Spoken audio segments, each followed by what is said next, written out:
Howdy folks, OZRanger here. Well, this is part 2 of that workshop video that you've probably been waiting for a couple of weeks now. Truth be told, I've been really busy. I've moved in house, I got all this sorts of stuff going on, and I ran into some problems trying to make this all work, to be honest. But that's not all in vain, and it's not all the end of the world, because in fact I did actually come up with a solution that's going to not only do what I wanted it to do, and what I needed it to do, but also leave some scope for doing a few other things. Now originally I had planned, as you knew, to use a battery system like this of rechargeable lithium AA's that would run on a 2S charger and then maybe even a buck converter mounted internally. The problem with that is that the design of the circuit board takes two 6-volt inputs, turns them into series, melts the thing down, catches fire, and you end up with a whole bunch of lava on the top of your desk. Cool, but I did manage to get some help on this, and we mucked around and tried a whole bunch of different things, but because of the way the circuit board is set up in here, there's really not a great deal we can do about it. So we got the brainstorming back on and managed to get a 12-volt power pack. This is a big one from eBay, maybe 30 bucks. There's a few different types. There's some blue ones that are a lot less mucking around, but I needed this in a couple of days because I'm going hunting in 2 days. This one just happens to stand for mothers on crack, rampantly urinating and cross-dressing. What else could that possibly stand for? My crux. So, in all honesty, this thing does weigh a little bit now, but that's okay. I use this thing all night long, and I needed it to be able to run off one charge for at least 8 to 9 hours. And this will do that, no worries at all. The other blue ones, you know, can probably do the same thing. They're a little bit smaller because there's less fancy stuff on them, but this thing will also jumpstart my hunting buggy if I need it to. Charge my phones, and you know, plugs into the car charger, does everything I want it to do. I had to make this cable because I'm an idiot, and I ended up putting a male connector in here instead of a female by drilling a small hole and hot gluing that on. Now that's okay, just quickly whipped up this thing, but if you guys decide to go with this, just check which plug is going to work for you first. Otherwise, this thing works like an absolute dream. The other cool thing about doing this and taking it apart is it allows you to mount a pick rail with two 5mm Allen key bolts. This is on there rock solid now, and I actually quite like the position. It doesn't get in the way of your fingers, it's nice and high and far enough away from the lens to not cause any drama, and you know, it's rigid, it's solid, it won't fall off. Unless you obviously break the unit, but that's unlikely to happen because these things are quite tough. So guys, I know that originally I had this big plan of doing all of this, and I kind of feel a bit bad about letting you down, but sometimes form and function, you know, or form follows function. Sometimes function is the most important thing, and this is one of those cases. I really needed something that's going to last more than 20 minutes on max power, and I didn't really want to be carrying around 16 rechargeable AA batteries that plug into USB ports. And yes, you can get them AA's at 1.5 volts that have all their USB connectors and stuff, but man, what a nightmare.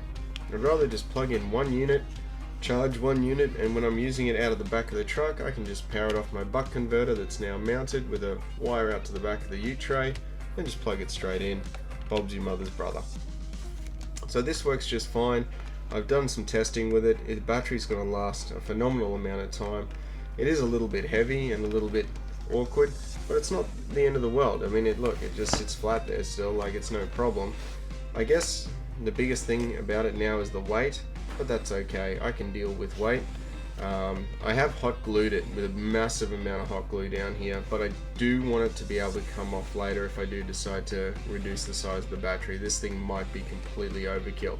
If I get through a full night of hunting and still have 80% battery left, I'm going to reduce the battery size. This thing apparently is about 13,800 milliamps, so it should last a really, really long time. But we will see. So after some testing this week, I'm going to be coming back, guys. I'm going to have heaps of shooting videos. I'm going to plug a whole bunch of cats out there. They're everywhere at the moment. It's probably a good time to say, hey guys, I know you all want to go out shooting pigs and deer and goats and, you know, all sorts of other maybe vegans, I don't know, but realistically one of the biggest problems we have at the moment is feral cats. and feral cats are doing some serious damage. So this is a great setup for hunting feral cats. They come into your caller, they absolutely love the sound of bunnies in distress. So get on that and maybe sort of spend, if you're out there for a week, maybe just one night, target some kitty cats. Meow meow, pow pow. We're really it's really bad. Like, I was at a property not long ago, I would have seen 20 in one night at least. They're probably one of the most environmentally destructive things happening at the moment. Everyone's bitching about Adani and all this, but in terms of extinction rate, we are in some serious hoopla. So guys, if you do have an Aldi night vision device, if nothing else, to get a torch mounted on there, definitely take it apart, put that on. Little pick rail from China was like $2. I got heaps of them lying around, I'm sure you do too. Whack it on there, it's a great place for it. Crank your IR up to max, turn your torch on, plug in a battery. Just remember, there's two positive inputs on there's a positive and negative input on this side and positive and negative input on this side. If you're going to run a battery pack, have your positive on that side and your negative on that side, or vice versa. Don't run two inputs on each side, because it will just join the circuit from the positive and the negative. Does that make sense? Clear as mud? Great. Alright, do a bit of testing, maybe it likes with this side positive and that side negative, or vice versa. But guys, honestly, it's doing a great job, it's running well. I know it's not exactly what you probably wanted, I'm really sorry about that, but fortunately my mind and the minds of even some guys at the electronics shops pretty much said I'm pretty much boned because of the way that this runs. I burn out some buck converters, I burn out some 2S chargers, I did all sorts of stuff, so trying to make it work for you. Unfortunately, because of this, it's just nothing I can do. However, this works great, and it's not too gangly and it's not too uncomfortable. It's still actually quite comfortable to use, so don't be scared. Alright guys, if that's been helpful, great, I'll see you next time. Really easy mod to do.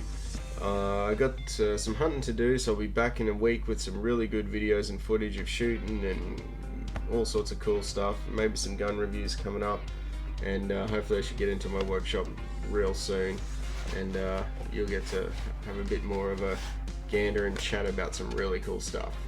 Alright guys, until next time, OZRanger out, look after your mates, shoot some kitty cats, meow meow, pow pow, and you know, make sure you leave the place in as good, if not better condition than when you found it. Alright guys, see you next time. Peace.